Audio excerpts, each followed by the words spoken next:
네, 제16회 평화 번영을 위한 제주포럼.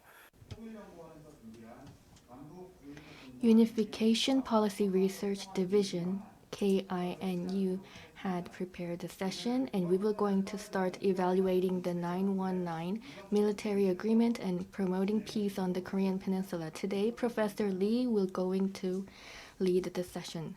Professor Lee, please. Good morning. I am Lee Jung-chul from Seoul National University. Evaluating the 919 military agreement and promoting peace on the Korean Peninsula, we are having the great opportunity to have a great session today. Recently, the North Korea had declared strong to strong and good to good, and they are both prepared for confrontation and reconciliation at the same time. But a few days ago, they had said that we should not dare to dream about a good result.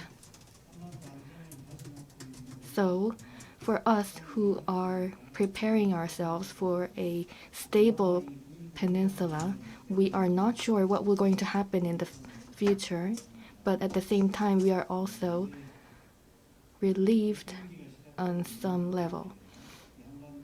And we don't know what will going to happen in Korean Peninsula. And let's hear from the two speakers and three panelists and hear about the peace in the Korean Peninsula.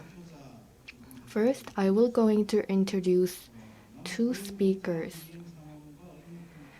Evaluating the 919 military agreement and promoting peace on the Korean Peninsula, I will going to introduce Dr. Jang Chul-un and about the Unification Education for Peace of Korean Peninsula, Peace, Democracy, Civic Ethics. Dr. Kang is participating by online. And then I will going to introduce the panelist. Seogang University Graduate School of Public Policy Assistant Professor Jung Young-chul is here with us today. And we have Hisashi Hirai from Far Eastern Studies, Gyeongnam University. And Professor is very renowned with his field. Lastly, I will going to introduce Professor An Kyung-moo from Seoul National University, and he is participating via online. Thank you very much. We have two speakers and three panelists today. And today we would like to know what is happening with 919 declaration, and we want to know how this agreement had been implemented. And for the unification education, what will be the right direction?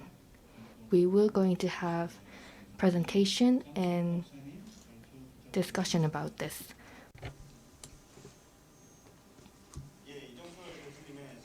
Thank you for the great introduction, and I am Cholun Jang. And first of all, I'd like to express my gratitude for inviting me for this meaningful event. So today, I'd like to talk about the evaluation of the implementation status and meaning of the September 19 military agreement between the two Koreas. And actually, a lot of researches and assessment has been made on this topic. And I'll try my best effort to differentiate my perspective. So in order to do so, I'd like to do my evaluation focused on the comparison with the agreements of the first and second intercurrent defense ministers talk. So the agenda for today's presentation will be followed as this on the slide. So first, I'd like to talk about the introduction of today's discussion.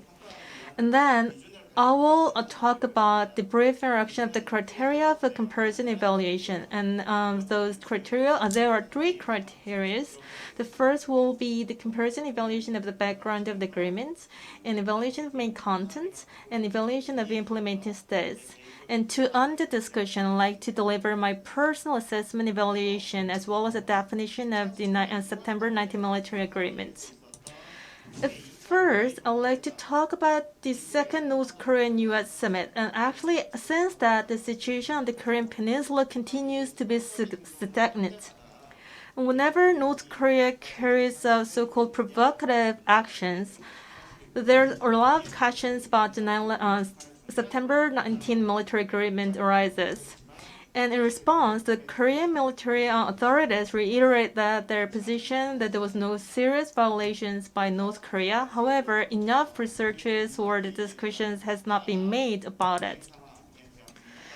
So for analysis and assessment on the September 19 military agreements has tend to be made in the context of the so-called spring of peace on the Korean Peninsula. So, however, but there was no valuation for the implementations. It was only made on the focus on the spring of peace on the Korean Peninsula. So in order to differentiate my perspective, I'll focus on the different perspective, which is a comparison with the agreements of the first and second the Korean defense ministers' talks. So before starting today's discussions, I'd like to make an overview of the first, second, and third in the Korean defense ministers' meeting very briefly. So the first in the Korean defense ministers' meeting was held here in Jeju Island, which is the end of September 2000. At that time, we could have a joint press release at the Inter-Korean Defense Ministers meeting for the official agreement, but there was no official signatory for the agreement. And the second Inter-Korean Defense Minister meeting was held in 2007 in Pyongyang. And at that time, we could have the agreement of the Inter-Korean Defense Ministers meeting for the implementation of the Declaration for the Development of Inter-Korean Relations and Peaceful Prosperity. And Minister of Defense from the South Korea and the Minister of People's Armed Forces from North Korea has signed the agreements. And in that agreement, we could contain a lot of specific details with 7 articles and 22 sections. And the military agreement for the implementation for the historic Panmunjom Declaration was made at the third Inter-Korean Defense Ministers meeting. And as you may well know, it was held with the National Summit in Pyongyang. And the official name of the agreement was the Military Agreement for the Implementation for the Historic Panmunjom Declaration. And for that agreement, the signatory includes Minister of Defense from South Korea and Minister of People's Armed Forces from North Korea, as we did for the second Inter-Korean Defense Minister meetings. And for the third agreement, it includes preambles and 6 articles and 22 sections on top of 7 appendix. As you can see that the agreement for the Inter-Korean Defense Ministers meetings are become more detailed and advanced, so it contains rich amount of specific information and details.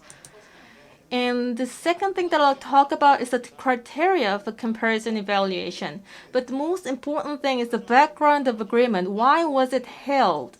Because it was the meeting between the military officials who was in charge of the defense of 2 Koreas. So why was it held on the first hand? Because the only high level of the Minister of Defense officials is the leaders or the presidents. So this meeting itself has a very significant meaning for the implementation of the agreement.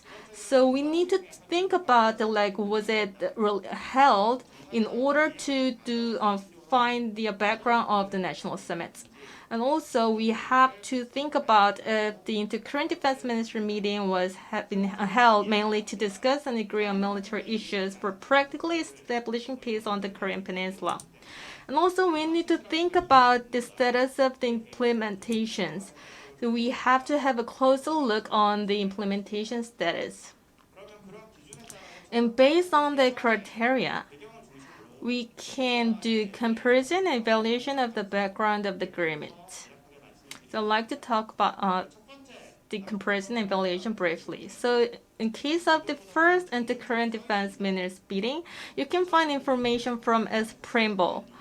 So in order to militarily guarantee the implementation of the June 15 North-South Joint Declaration adopted at the District Intercurrent Summit, it was held. It was the background, and the first meeting has been held in June, while the second, talks between the defense ministers was held in September. So there is a significant time gap, and this shows the stark differences between two different meetings. So in the perspective of the execution of the national summit, we need to review the chronicle order of the meetings and the talks that we had. As we already know, the Interkorean Summit was held in 2000. And in order to implement the details of the agreement from the summit, we've held the first Interkorean ministerial meeting in Seoul in 2000. And later, in the end of August 2000, we held second Interkorean ministerial meeting. And at that time, the minister of the Unification Ministry interviewed Kim Jong-il at Chagangdo.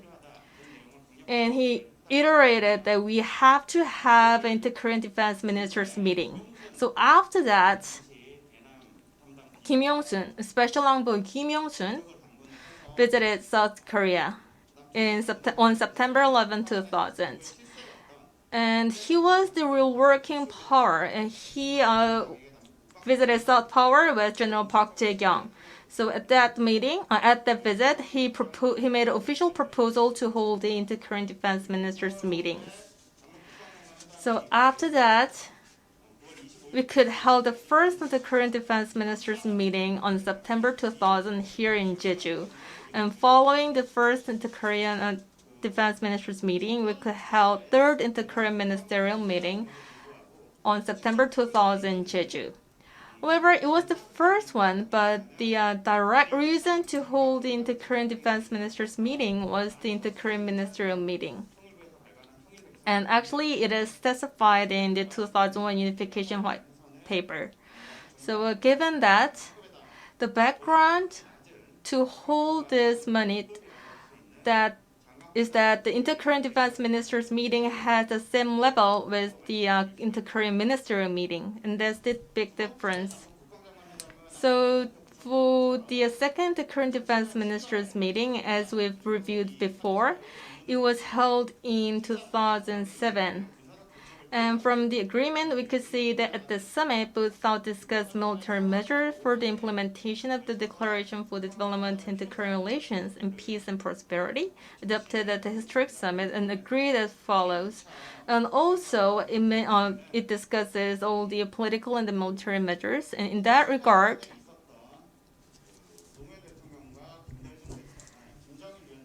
the national summit between the former President Roh Moo-hyun and the leader Kim Jong-un was the direct trigger to hold the national summit. And in terms of the 919 military agreement background, the direct background was the agreement in the military field for the implementation of the historic Panmunjom Declaration. So actually, the third national summit, however, it was the result of the military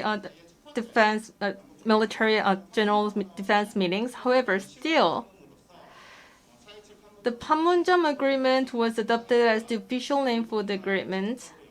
So we could see that there's a direct linkage between two different meetings. And also for the third national summit between two Koreas, we could say that they adopted the 919 military agreement as the annex of the agreement at the national summit. So the military agreement has a double linkage with the April 27 Panmunjom Declaration and September Pyongyang Joint Declaration, so it has more concrete contents than other agreements. And for about the other details, I'll talk about the implementation status. As you can see from my slides, you can refer to specific details on the contents of the agreement on our website. So the third criteria is the evaluation of the implementation status. And we had 5 times of inter-Korean military working level talks in order to implement the contents of the agreement. So this is the agreement of the military issues. And also for the 6th inter-Korean military working level talks, we could adopt the agreement about the railroad and the road construction. And this was the implementation status of the agreements from the 2 inter-Korean summits. So there are 5 articles for the first inter-Korean defense minister meetings, and you can make the evaluation for its implementation status. And the first article says that we have to make every effort to implement this June 15 joint declaration and actively cooperate with the effort to resolve military issues. However, it is hard to evaluate that it is done or not at the moment. And the second article showed that we should have a shared understanding that it is an essential issue to eliminate the risk of war. However, still we could have a conflict between 2 Koreas. So it is hard to say that we implement that article really well. And the third article specifies that in order to ensure safe and permanent entry of personal vehicles and equipment ZMZ in relation to the inter-Korean railroad construction, in which is eminent task working level official met in early October and promoted specific details, and it has been implemented because we held a meeting, and as well as the 4 article that we implemented well because the issues of establishing inter-Korean jurisdictions has been discussed and implemented. And for the 5th article, the second meeting to be held in mid-November in the north was not made, so we cannot say it was implemented. And we made another evaluation for implementation of the agreement of the second inter-Korean defense ministers meeting. And for that, we held the 7th inter-Korean general level military talks, and we adopted an agreement for military guarantee of passage, communication, and customs clearance in the East and the West Sea areas. And we could also make the evaluations on the second inter-Korean defense minister agreement. And it contains about 7 articles. And I made a personal evaluation of the implementation status of all the articles of the agreement. So for the Article 1 and Section 1, it says we should not engage in any hostile acts, but it was not done properly. So I made an evaluation with a triangle form. And for the second Section 2 as well, I made the evaluation with a triangle because we couldn't do a firm compliance for the June 4th agreement. And if you review all the evaluations, you can see there are many X marks or the failures for the second inter-Korean defense minister agreement. So based on that, you can assume that the implementation status of the second agreement has not been made well yet. So for a number of articles, we can say that there are more triangle marks or the X mark in comparison with the first agreement. So I made a general evaluation for the 3 different meetings and the agreements. And on the right side, you can see the evaluation status with the different marks with circle, triangle, and X. Because there are so many articles and sections contained in the agreement, so I made a general evaluation. So for the circle or the good status of the implementation, I gave 10 points with the circle mark. And for the medium level, I gave 5 points with the triangle mark. And for the poor status, I gave X and 0 points. So you can see the average point for the first joint press was 5 points, and for the second agreement, he gained 2.5 points, and for the third agreement, I gave 4.8 points, which was quite at the similar level with the first joint press agreement. So what was the reason of the evaluations, and what was the cause that made the difference between the agreements? And the common factors was that the military attitude from two Koreans, because there was still hostile attitude. So there was no fast or the quick response from two Koreas, and they were generally lukewarm. And also, the implementation of the military talks was dependent on how specific the high-level agreement was, and as well as whether North Korea policy changed has made an impact on the implementation status. In the case of a joint press release at the first and the Korean Defense Ministers meetings, the June 15 joint declaration didn't include content to be addressed at the Korean Defense Minister meeting, and that's why the second Korean ministerial level meeting was the direct trigger, not the inter-Korean summit. So, in the case of the agreement of the second Korean Defense Minister meeting in November 2007, we had a change of the Korean government in 2008, and actually the North Korean policy has made a very stark change, and it has a great influence on the meetings and the implementation status. And also in the case of 919 military agreement at third inter-Korean defense ministers meeting, we had a change of the United States administrations, and it also had a direct impact on the sluggish relations between the North Korea and the United States. And so what was the meaning and what is the significance of 919 military agreements? So from the formal aspects, we can say that it is the third agreement between South and North Korea defense ministers. So and actually it was held with the linkage of the September 19th military agreement. So the leaders of the two Koreas were attended, and they practically guaranteed the agreement. In that regard, it was the agreement in a different level. And from the aspect of the background of the agreement, in 2018, the two inter-Korean summits were the direct background. And in the direct trigger of the first inter-Korean defense ministerial meeting in 2000 was not the 2000 inter-Korean summit, but the second inter-Korean ministerial level meeting, and so on. And in the perspective of the contents, it becomes more specific significantly in contents than previous agreements. However, from the aspect of the implementation of the agreement, the level of implementation is by no means lower than before. So the first agreement was like a medium level with the 5 points, but the second one was failed with a very low points around 2. However, the level of implementation of the September 19th, the third agreement was medium, which was very close to 5 points. And from the perspective of the implementation process, we can see the changes from the participation of the U.S. And also, from the aspects of the peace consolidation, we can make evaluation it went beyond the armistice agreement.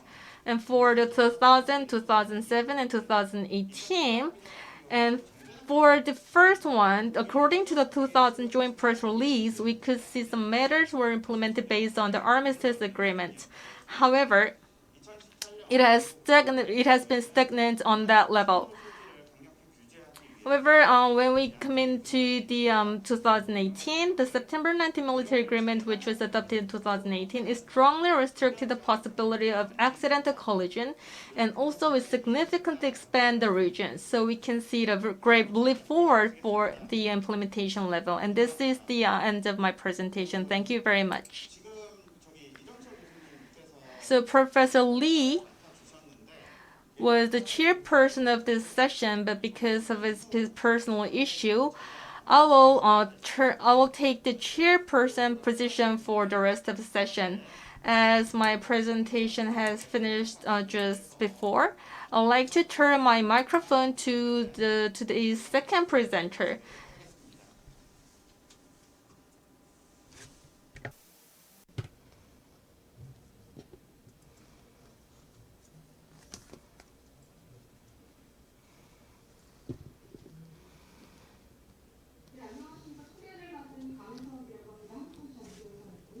Good morning.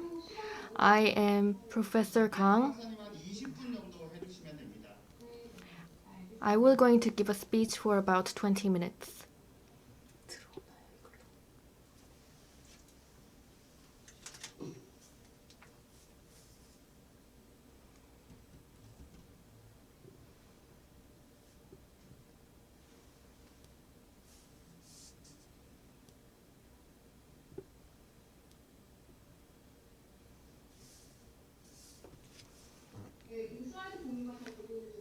I don't know if I can show you the slide very well. Hello, my name is Kang Hye-seok.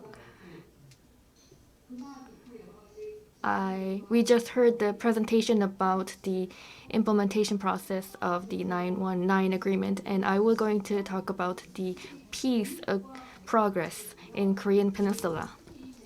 And about this position, this is mostly specialized with the democracy, peace, and civil ethics. After we graduate, peace and unification education for high school students is beyond the school curriculum, but it is basic education program to enhance civil competence. And this was very much focused on the provider's perspective. So we need to have some improvement in this area. I will going to elaborate in a very simple way. The current high school curriculum is based on revised syllabus in accordance with Ministry of Education Notice number 2015-74. But after the new administration came in, Ministry of Unification has replaced guideline for unification education with peace and unification education, direction and viewpoint. Courses that include the core content of peace and unification education would be focused on first grade integrated society, second grade life and ethics. So there are 4 types of textbook and they have similar but also different contents inside. If you look at the table on the right, there is a integrated society, and you can also select some of the textbooks and courses, which is life and ethics. So in 1997, the 7th education courses had been revised. So after that, we have changed some of the textbook, and we are not using the word 8th education process anymore. I will skip this, and then this shows how much the system is implemented. And you can also check this out in the documents that we are providing. This is also showing the current status. I will going to explain the life and ethics today. And mostly there are not that much big difference with the contents, but there are some of the structural issues related to this. I cannot elaborate all of the issues. I will going to just simplify it. If you look at Kumsung textbook, this is the first case. For example, I will going to point on the issues. Suggesting realistic method of unification. Unification by absorption, unification by force, progressive, peaceful, unification by consensus. These two concepts can be a very different concept because unification by absorption can be made by force. However, this had been simplified and this shows the lack of explanation. Absorption unification like Germany. Germany's unification process can be seen as progressive, peaceful unification by consensus, so we need some 자체적으로도 모순이 modification. But afterwards, this was suggested as representative, peaceful unification, so we need some logical contradiction. This is textbook from 미래엔, and they also contain some of the photos inside, and it shows the contents about the peace and unification. The characteristic of 미래엔 textbook is that they are emphasizing the economic aspect relatively significantly, and non-economic costs were hardly considered in unification cost, and they had not made any approach with the cultural aspect. Like we have pointed out in the Kumsong textbook, food aid to North Korea had been mentioned in the discussion, and the approach of humanitarian aspect or for North Korean sanction, this had been a debateful issue in this textbook. But for the next revision, I think there should be some modification about the expression. And there were some distortion of German unification statements, but this had also been found in Kumsong textbook. Do East Germans live in a state governed by law? This expression may show that the East Germans may have not lived in a state governed by law before unification, so technically we need to approach this more carefully.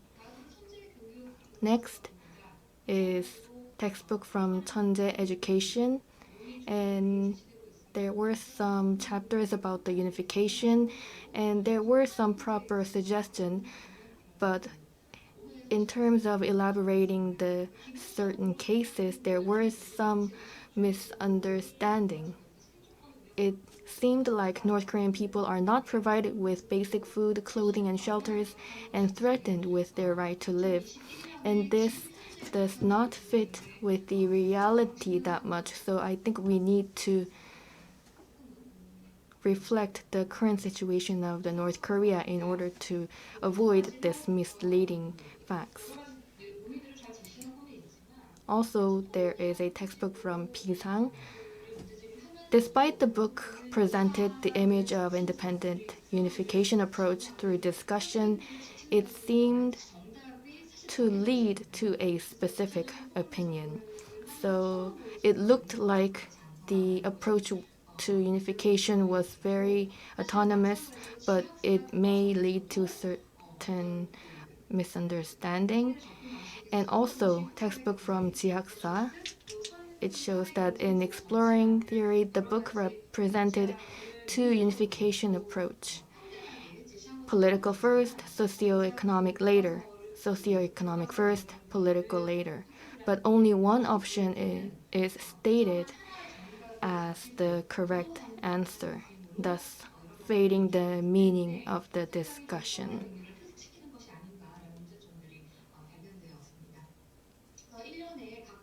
So we had these series of textbook, and I have shown you some of the cases that may lead to misunderstanding, and I will tell you how I have made comprehensive evaluation.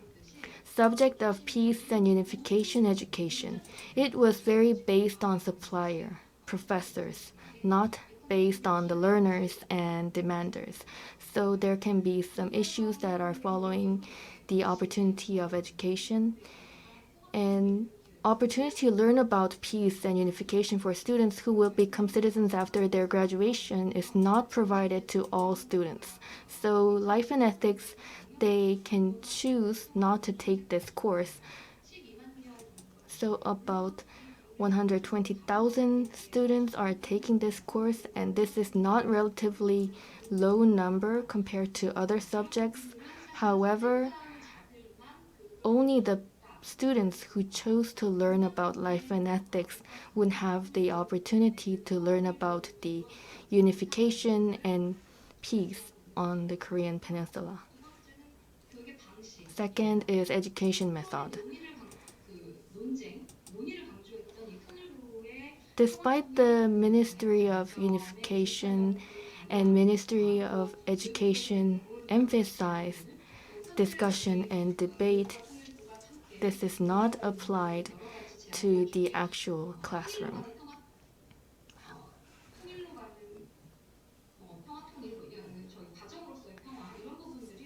Peace as a course and these methods were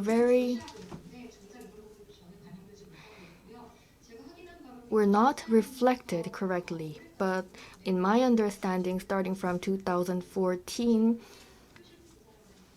there were some survey about the unification school, and if we look at the result, we could still see that this had not been implemented correctly. Second is how do we overcome division and realize peace and unification? And this does not correspond to the existing concept of ethics and ideology. And what we learn from school and the discourse about the actual unification, they are not matching. So, for example, there is a nationalism. And this nationalism, it seems like it is declining, but as the approach to unification, this can be recovered as national community value. So some of the ideas and concepts and ideology are conflicting, and this had not been corrected in the textbook. So in order to have a identity for the unification, I think we should fix some of the wrongful statements about the nationalism. And also the nationalism around the world should be modified. Lastly,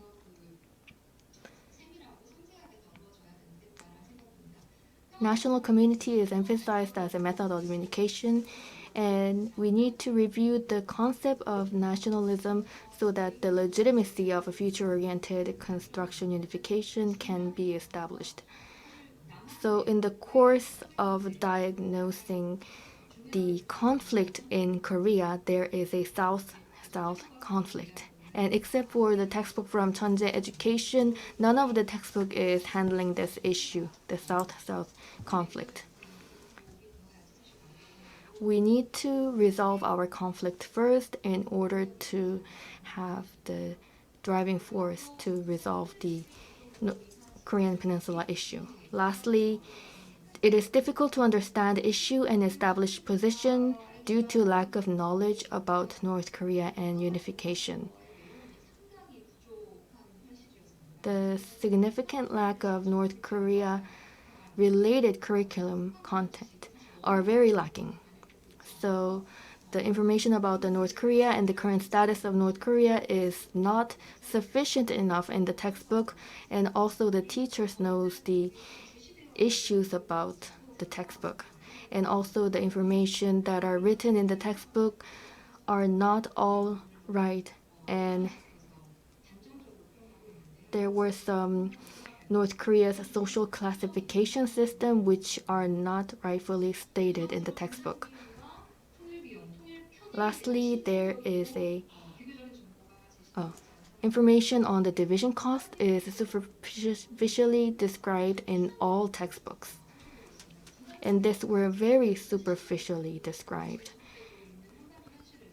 In the reality on the Korean Peninsula, we are living in a divided country, and we still need to pay a lot about the cost with the division. And in the cases in Germany, there were some very realistic but it was only limited to political statements.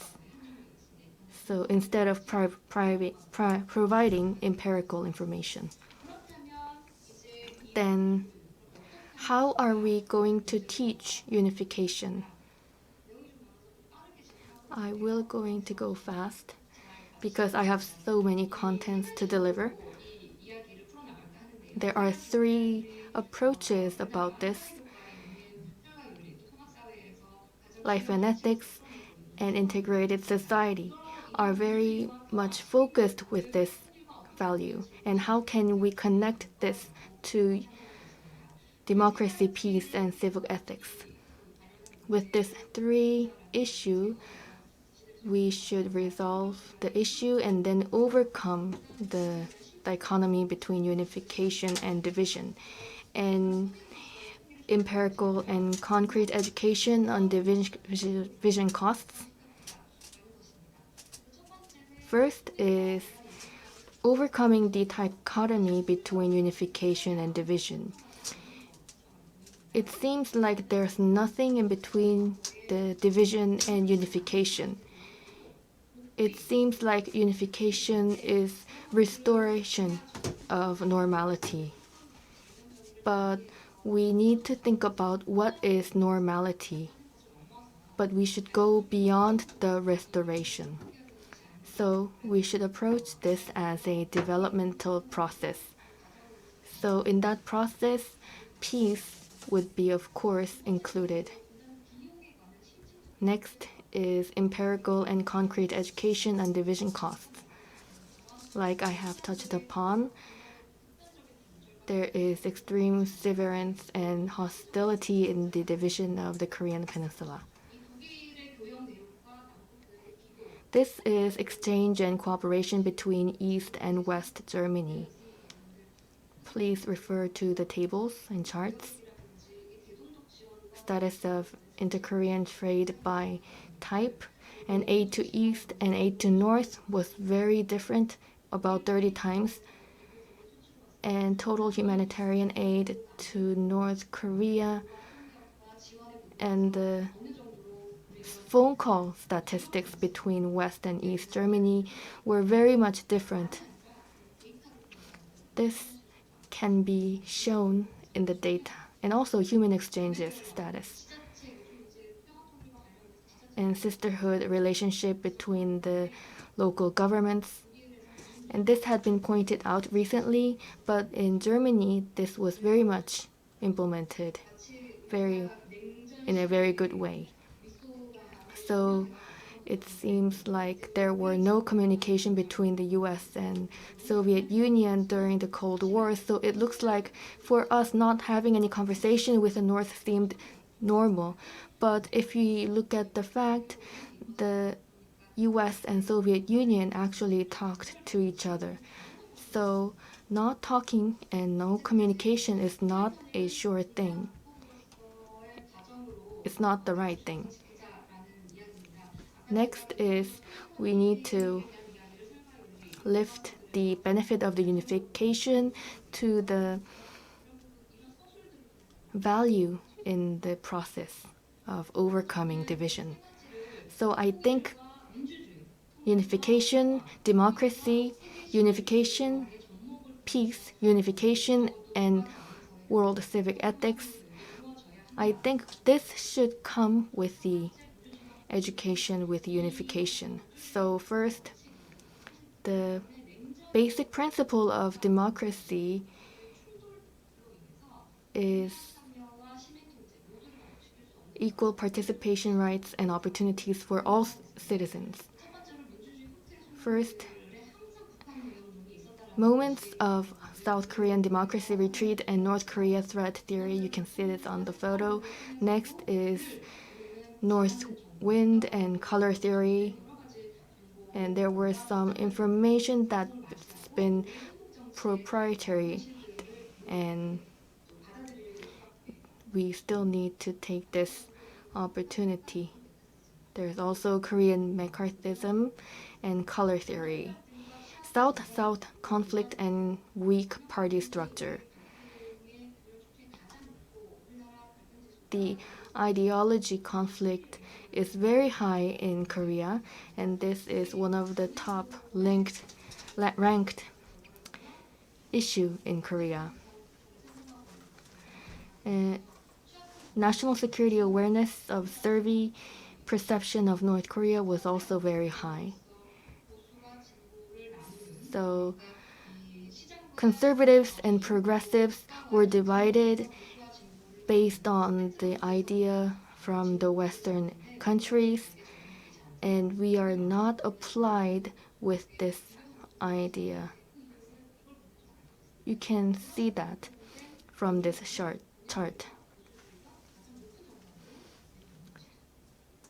Democratic Party was very authoritarian and conservative.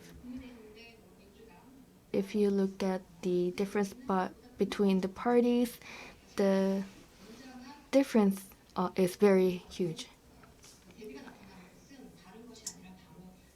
What is different between the parties are the ideas toward the North.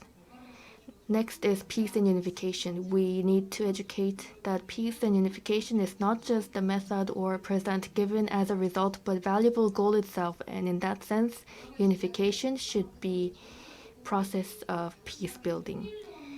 So the government should reflect peace in a very important approach, and that was one of the very important example. Since I am running out of time, I still have lots to talk about. But this peace issue and unification issue, this should go into the virtuous circle. And lastly, I would like to touch upon the global civic ethics and unification world, Korean Peninsula and Korea.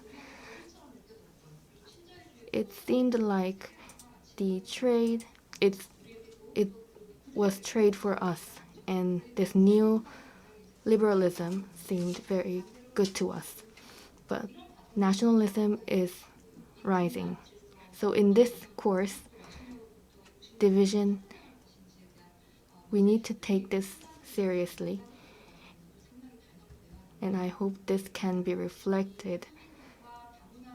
So we still need to think about the single race and multicultural, and we need to have a careful approach. Well, of course, unification as a realization of homogeneity and unification as an embrace of heterogeneity is important. But this is not a gift for us. This should be the process, and this should be the course, and there should be people's effort to realize this. 이 다양성의 So at the end, the diversity, inclusion, and world integration of diversity, I hope this can go into virtuous circle, and this is the end of my presentation. Thank you very much for listening. Okay, thank you for the great presentation, Hesa Kong. We have 80 minutes for the sessions, and now we have 30 minutes remaining for today's session. And actually, we also have the online audience via YouTube. So I'm asking for the understanding from the panelists for the discussion. So I will give about 7 to 8 minutes for each panel for the discussion. So we invited a number of speakers and panelists for today's session. And asked for to prepare discussions and presentation under a specific topics. And actually there was a long list of the topics, but each panel can decide one or whatever topics they would like to discuss. And I think it would be better to focus on a specific topic for your own discussion. So first, I'd like to invite Professor Young-Chul Kyung from Seogang University for his discussion. So please, Professor Jung. Good morning, everyone. I am Young-Chul Jung from Seogang University. So first of all, I'd like to thank Jejuporam and the Unification Institute for having these great meetings. So actually prepared my discussions covering two presentations, but as a professor, as like the chairperson asked me to have a specific focus. But still, I like to talk about both presentations. And actually, I'm gonna leave my discussion notes. So if you'd like to have more details, please refer to my discussion notes. So first presentation was the comparison and evaluations of the three inter-Korean defense ministries, and we could have a very precise and simple evaluations and comparisons. And we made a comparison evaluation in terms of the background and the main contents and the implementation status. And I believe this was the first step to make those specific and detailed comparison and evaluation. What I felt sorry a little is that we can add more details on that, and especially the specific reason why they were not implemented. And also, if we can go further, we can evaluate the implemented status. Like for the good matters that has been implemented well, we can evaluate the reason of the good implementations, and for those not, we can also evaluate the direct backgrounds of the poor implementations. So there can be a lot of reasons, like arms control or the disarmament. However, Mr. Zhang focused that we have to promote the communication exchange, the support the DMZ development. So in specific, we are now proceeding with the construction of the railroads and roads in order to promote the business for the Mount Baekju tourism and the Kumgang Mountain tourism. So in that regard, the implementation was inevitable. And it was one point. And as we could see from this agreement from the second Inter-Korean Defense Ministers meeting, there were a lot of poor level implementation agreements. And there was a lot of rhetoric, but it was really hard to practice those things under the practical and the actual conditions. And also for that, we had the third and the current defense ministers meeting in order to guarantee the issues and the items which was included from the second agreement. And I believe that Mr. Zhang gave 4.8 points for the third agreement. But if we have closer look on that implementation, we can find out that the issues that can be done between two Koreas has been implemented pretty well.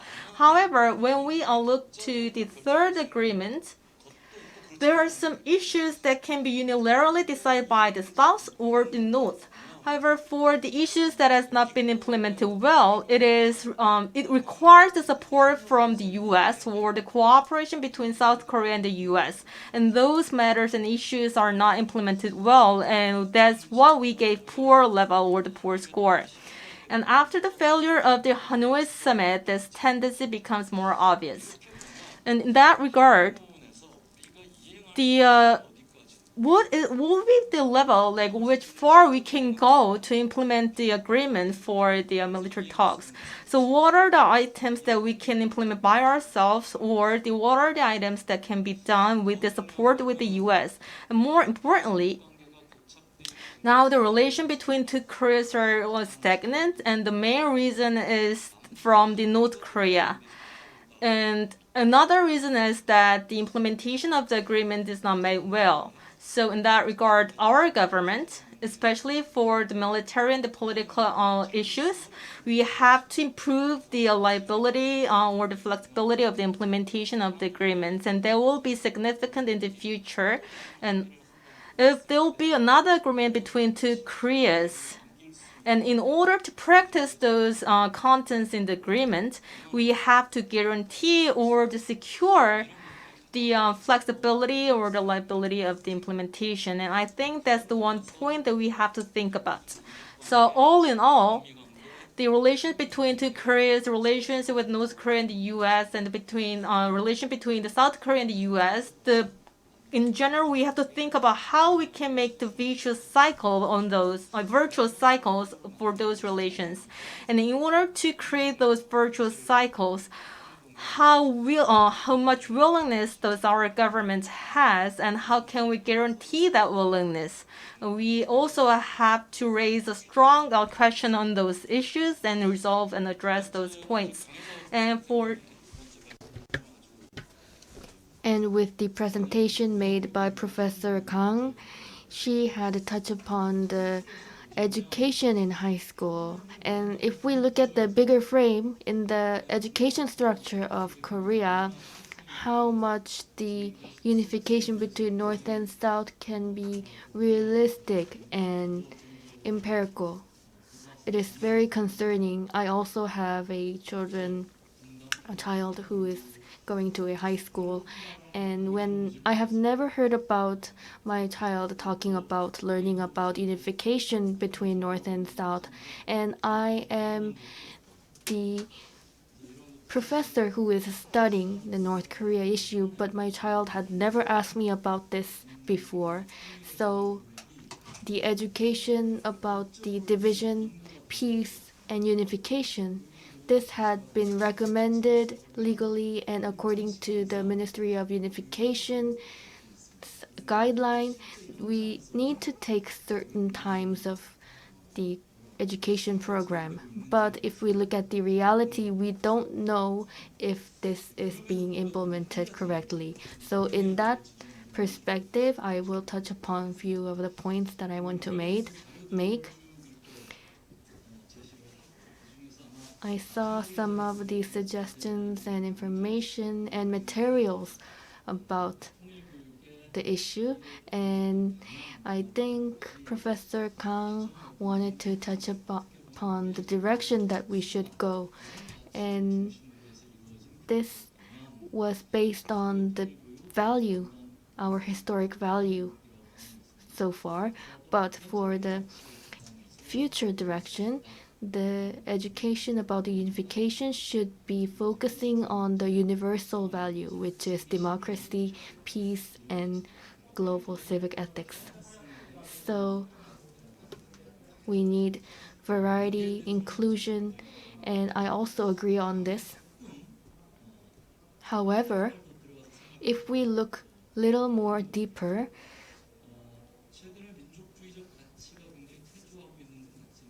the nationalism, the value of nationalism is declining. Yes, that is right.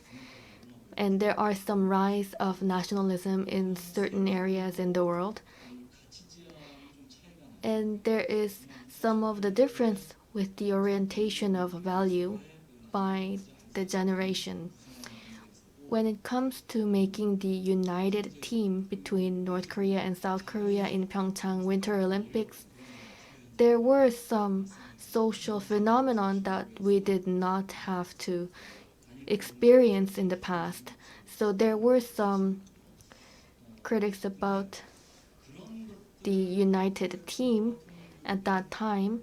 So in the future, if we do the unification education, we should think about those issues when we make the education course. However, the unification issue is not a generation issue. Unification is beyond generations. So unification is for all of us, for all generations, so that nations' value and universal value should be consolidated. And how can we consolidate this? I think this can be a very big question that we need to answer. So many of you are thinking about this issue, but it is very difficult to find the answer, and I think we are all on the road to finding this answer. So the democracy and value for our nation and for the global world, I think we need to come up with the good answer and good method. Thank you. 예, 정영철 Okay, 교수님께서 Professor Zhang 제가 발표한 내용과 강혜석 박사님께서 발표하신 내용 summarized the content of two presentation really well. 어떤 순서는 So actually, you were supposed to have this invite second panel of 교수님께서 지금 Kyungmo on first. However, he's now participating this session online. So for the convenience of the operation, we're gonna hear the discussion from Hirai Hisashi first. 토론을 먼저 듣도록 하겠습니다. So please welcome Hirai Hisashi for his talks. Hello, I am Hirai. First of all, I want to So first of all, I'd like to make a comment on the first presentation which was made by Mr. Zhang. So I sometimes feel suspicion about what is the reason or the needs of making those agreements with North Korea. Because those commitments is not complied with by North Korea. So there is no meaningful agreement if it is not implemented or practiced. So this is the question that I have generally. However, but there are some cases those agreement has been implemented. But for that, the leaders have to have a strong commitment or the power. So, for example, the relationship between Pyongyang and Japan. So even without like direct signatures or like official signatory, but if it is forced, we can see the implementation of main contents or the items. So what is essential? Like the essential agreements should be based on the linkage of the government leaders, and they have to consider those points. And given that, the military agreement was quite interesting for me because it was the annex of the Pyongyang Declaration. And inside the title, we can see that it contained the implementation of the agreement of the military talks, which was held in Pyongyang. So in that regard, I believe it guarantees the implementation of the agreement. And Mr. Chung also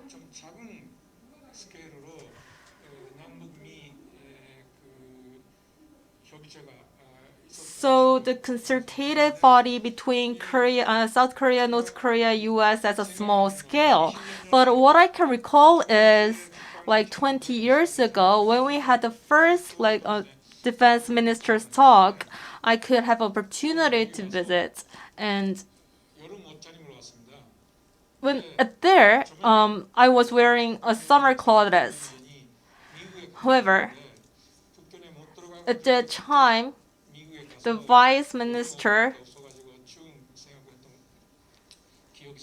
so actually it was held in very cold season, but I had only summer clothes, so I had a very hard time. So I can recall those memories. So the first, even during the hostile history between two Koreas, we held only 3 times of the defense ministers meeting. It means that the relations with the U.S. should be made first in order to have the military agreement between two Koreas. So at that time, there was a sentiment anti-American sentiments and also a lot of hostile activities and sentiments as well. And even for the second defense ministers talk, the U.S. was really negative to have a talk with North Korea. So, and they later changed their attitude. And for the third talks, as we may all know well, it was held in the during when we were in the process of Hanoi summit. And so, even for the agreements, in some regards, it was depending on the agreement with the U.S. So actually, North Korea is raising issues with the U.S. again and again. However, we all agree that the relations between the U.S. and the North Korea is highly related with those issues, and also with the for the agreement with the North Korea can trigger the change or the sentiment of the North Korea. So for the first agreement,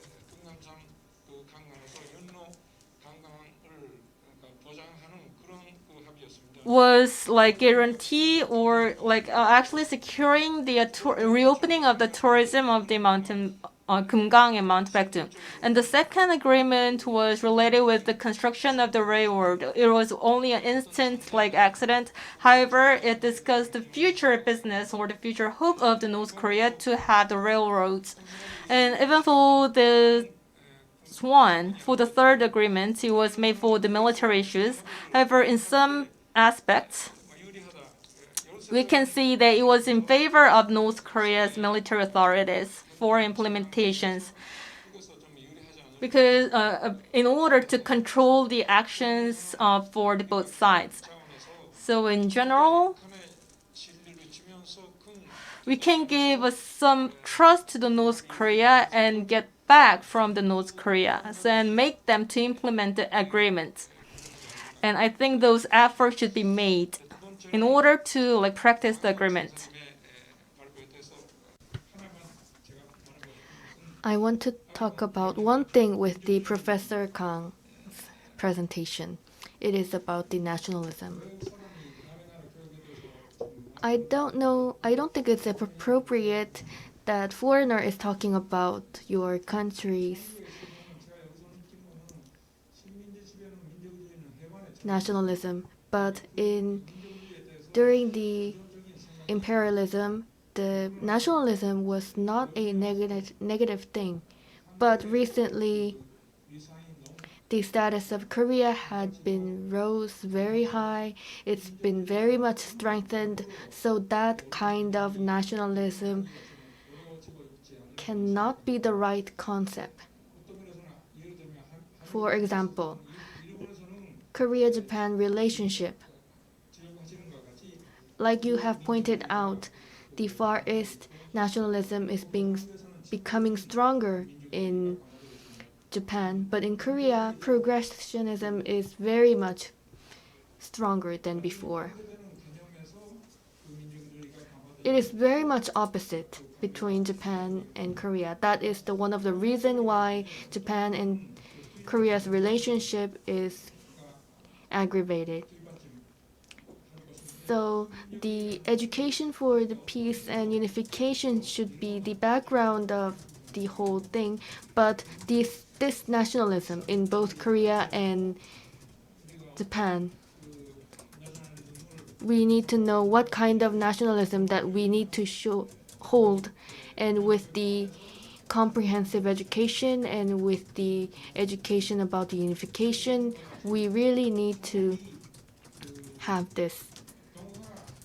And like you have pointed out, the education for unification should not be heading to that direction. Thank you.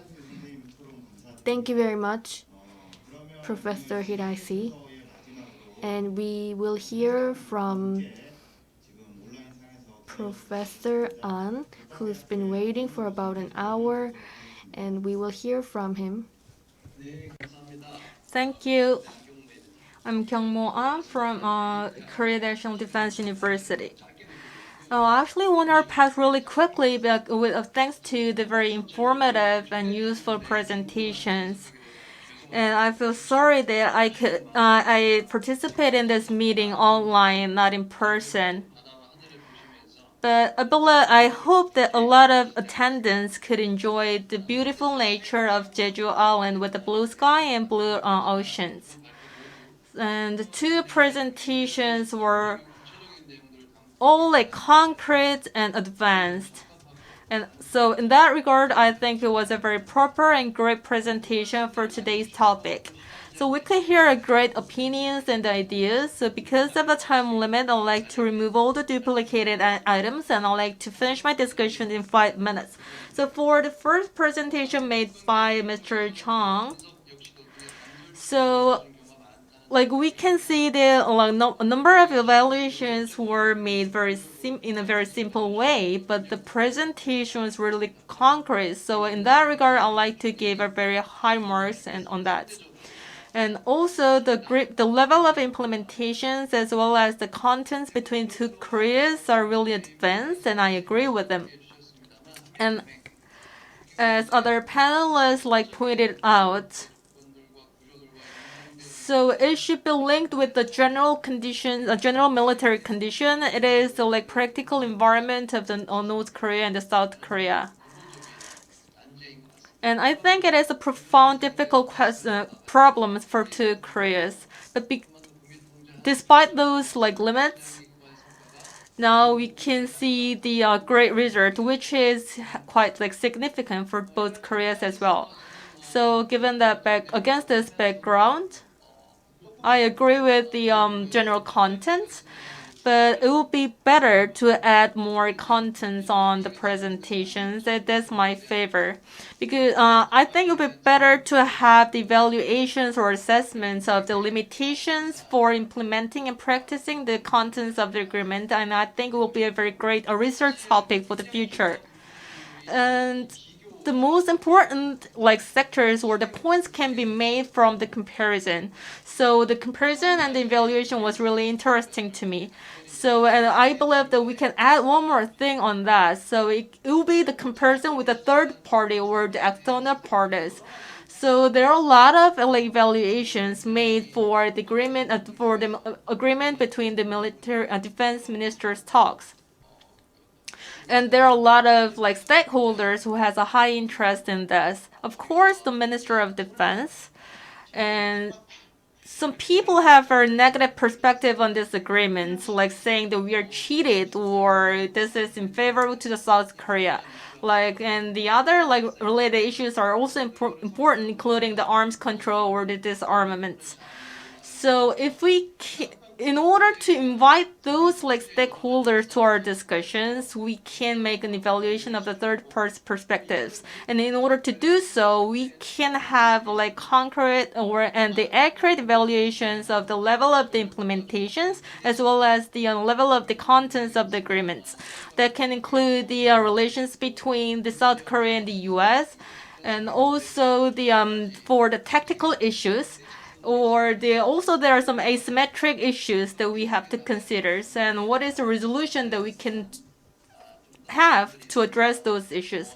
And all those limitations and the external perspective can be added to be more interesting and the concrete evaluations. And I also want to hear your problems as well.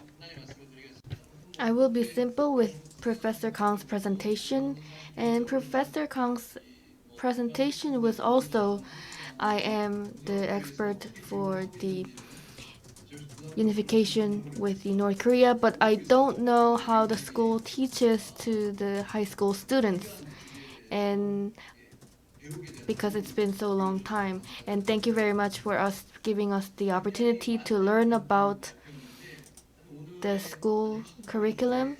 And your keyword was peace in this presentation, and since you were running out of time, so I think you have cut out most of your material, and I have a question for you with your presentation. And you have thoroughly analyzed all the textbooks and how the unification combines with the issue in Korean Peninsula and in the textbook in Korea. What kind of plan are there?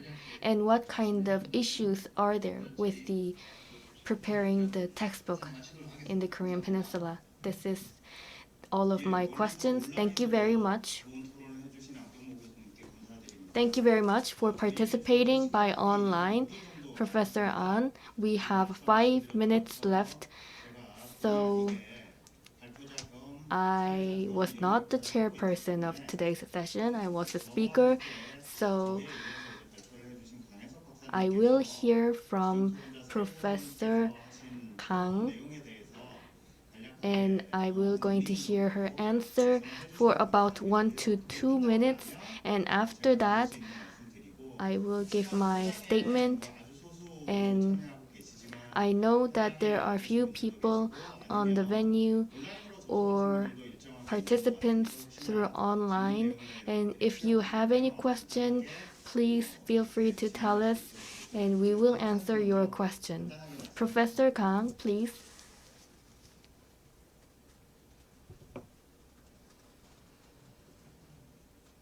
강 박사님 소리가 꺼져 있는 것 같습니다.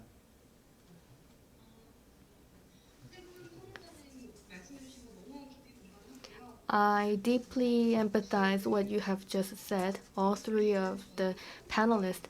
Yes, nationalism is a key word for us, and I'm learning a lot, and I am making a deep research about this with the Professor Hirasi and with Professor Chang's opinion. I will going to explain the nationalism, and since the connection with the other issues, and we still need to think about the ethics and the harmony with the ethics, and this nationalism had been mentioned in relation to it, so that is the reason why I have mentioned this in a very not strong way, but this nationalism, like Professor Hirasi had pointed out, worldly and nationally, the concern about the nationalism had been raised, and we cannot ignore this fact. But in my perspective, personally, I think nationalism is not outdated, it's not old, it's not a old thing that we should neglect. There are countries without nationalism. They are inventing nationalism. The power of nationalism had made us stay united for thousands of years, and that is a very strong power. And this had made us overcome historical problems. And why do we need to give up voluntarily? And I am very much skeptical with this. And with empirical and specific, and also how we can develop this nationalism, I think we have been neglecting the issue of nationalism. So we should think about the inclusiveness and how we can restore the nationalism. This is the good opportunity for us to recover the nationalism. So for example, Benedict Anderson had mentioned the imaginative community. Maybe the nationalism had been invented, but this can be the language of liberalism, and some of the research results can be reflected in this idea. And also, the nation or nationalism should not go to the unification idea, but this can be evolved into a inclusion and tolerance, and also future oriented and for direction for development. And I hope this can be evolved into something more hopeful thing. And lastly, how we write the textbook about the peace. This had not been included in my presentation, but I am also executing some of the projects with this. We recognize the peace, active peace and passive peace, and this is also having some errors in the textbook. Active peace and passive peace, physical violence. To this peace, there are some of the error in the textbook. The physical violence may hurt the peace, active peace. So the concept of peace is not reflected specifically, but some of the textbooks that are elaborating peace is not very much correct in this. So there needs to be some modification with the textbook. And this is the end of my answer. Thank you very much. Thank you for the great comments, Ms. Gong. So while I'm having my first presentation, I had a lot of thoughts how what should be my approaches and the directions. But on my way to this venue, I had a little talk with Professor Chong from Sogang University, and my point is this. So I'm not focusing on military issues for my studies. So my presentations or the publications are